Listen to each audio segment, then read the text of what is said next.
Good morning guys. Ngayong umaga, pupunta tayo doon sa dealership ng Honda.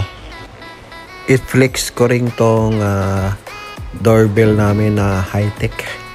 May camera po yan, nakakonect po sa wifi namin. Kapag i-push button mo yan, automatic po tatawag po sa cellphone namin.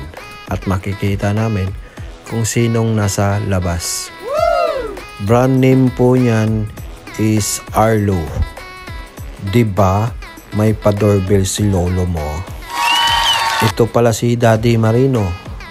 Kumusta, kabaro? Kaya pa ba? Tuloy mo lang yan.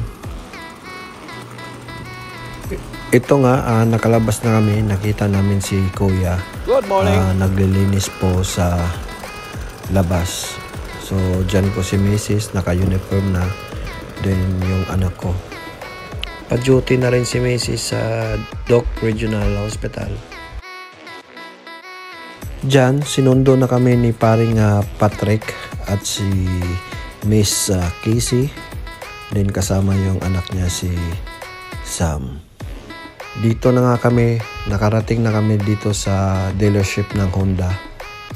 So, ito yung natipuhan namin. CR-V AX kulay gray, then non-hybrid. Actually maganda yung interior design ng CR-V EX, then push button na rin, keyless, then naka sunroof na po yan.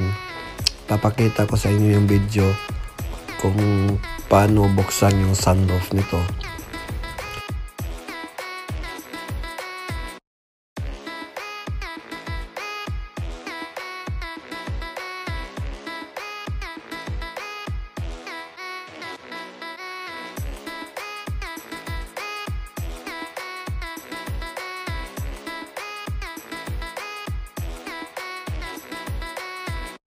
Then, yung kagandahan nito, naka-leather seat na din siya. So, napaka-kintab yung leather niya. Then, ito din yun ng sunroof. Tinisting ko rin yan kung paano magbukas, sarado. Tara, check natin.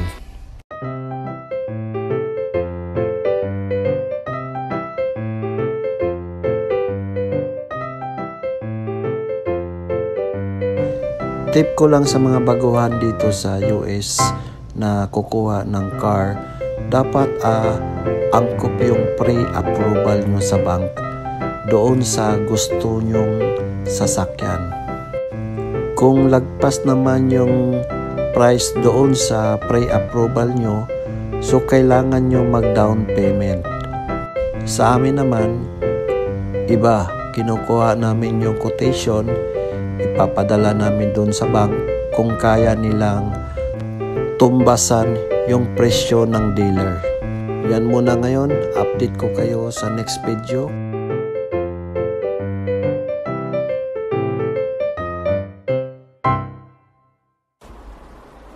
A few moments later.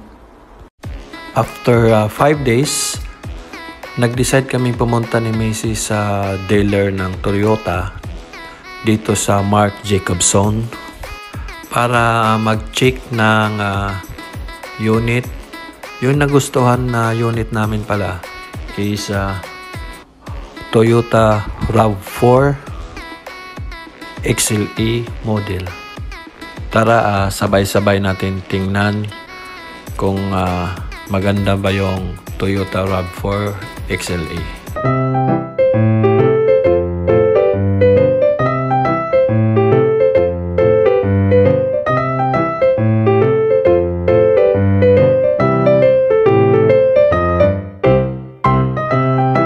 Hindi po yan Toyota RAV4 XLE. Yan po yung latest model nila na sports car. I don't know the name of the model. After namin nakausap si Mr. Alex, siya yung agent namin dito sa Toyota. So, nag-decide kami lumabas para makita yung Toyota RAV4. Ang napili naming kulay is kulay white.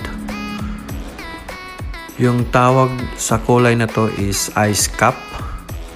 Year model 2024. Hindi ko nakuna ng video yung loob nito. Pero isa lang ang masasabi ko. Maganda yung loob.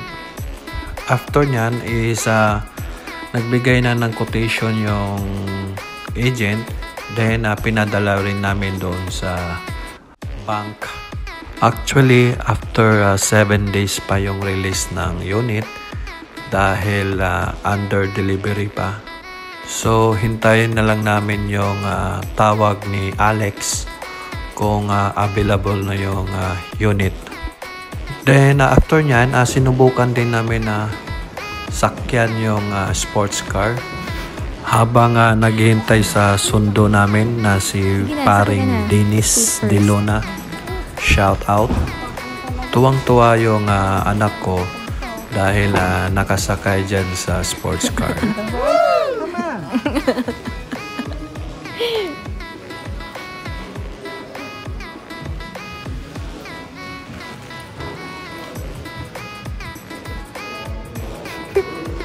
Let's go! Ashton. Let's go! So, yan muna ngayon. Update ko kayo kapag ma-release na yung sasakyan. Thank you.